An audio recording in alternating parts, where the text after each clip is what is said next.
रामकृष्ण मित्रांनो, तात्याभाऊ रावडे यूट्यूब चॅनलमध्ये आपलं प्रथमतः मनापासून स्वागत. हार्दिक अभिनंदन. आणि आपण हे गाई चाऱ्यासाठी ना एक नवीन जुगाड बनवला आहे. हे अशा पद्धतीने आपण हे बॉक्स पाईप आणलेले आहे.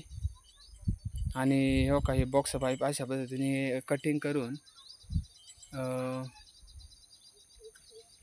त्याचा आपण साठा बनवला आहे पहिला.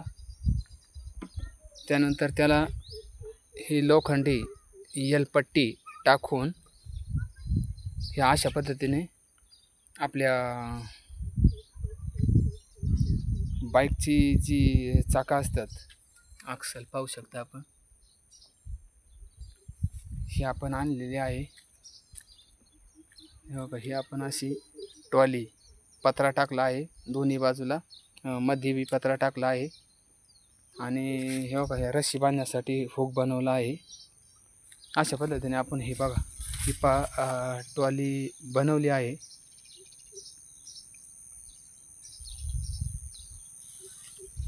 आणि हे बघा, ही तर त्याला पुढं आपल्या बाईकसाठी हे बघा अशा पद्धतीचे हे बघा क्लिक केला आहे, इथं जॉईंट केला आहे, ब्रॅकेट बनवला आहे अशा पद्धतीचं.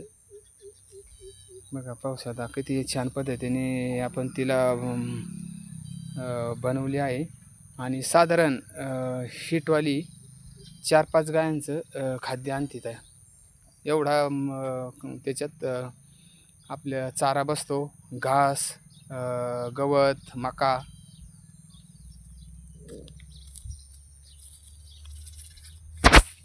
हे बाईपची चाकं आहे, त्याला अशा पद्धतीने अगदी हेवी बनवली आहे.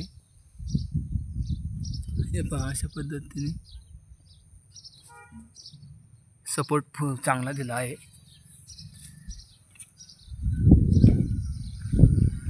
आणि हे आपण नवीन जुगाड बनवला आहे आपल्या गाई चारा आणण्यासाठी. ट्रॅक्टरची वगैरे काही गरज नाही लागत. आपल्या बाईकवर आहे ना, बाईकला ब्रॅकेट बनवला आहे. एक मिनिट पाहू शकता.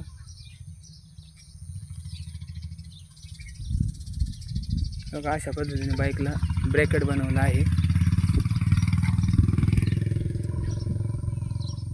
बघा, हे बाईकला ब्रॅकेट बनवला आहे पाठीमागं. अशी जॉईंट केली आहे त्याला पट्ट्या. हे बघा, अशा पद्धतीने इथं पट्टी जॉईंट केलेली आहे, वर सपोर्ट दिला आहे.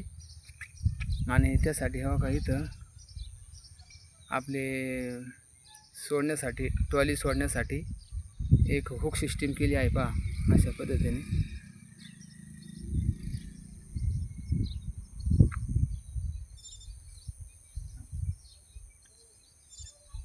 आणि कसा वाटला व्हिडिओ कमेंट करून सांगा. आणि मित्रांनो, आपण सुद्धा नक्कीच असा जुगाड घरी बनवा.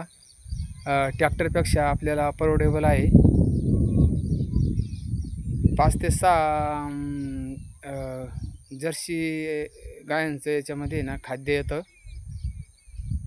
आणि प्रॉब्लेम नाही काही. असा हेवी मटेरियल वापरून आपण आपल्या घरी आपण हे असं जुगाड बनवू शकता.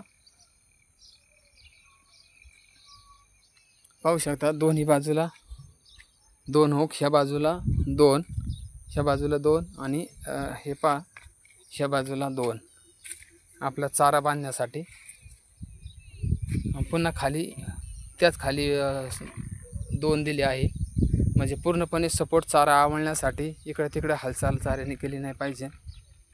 ह्या पद्धतीने सुद्धा बघा, ही इकडून सुद्धा त्याच केली आहे, त्याच पद्धतीचं हुक लावला आहे. कसा वाटला व्हिडिओ कमेंट करून सांगा. धन्यवाद. रामकृष्ण हरी.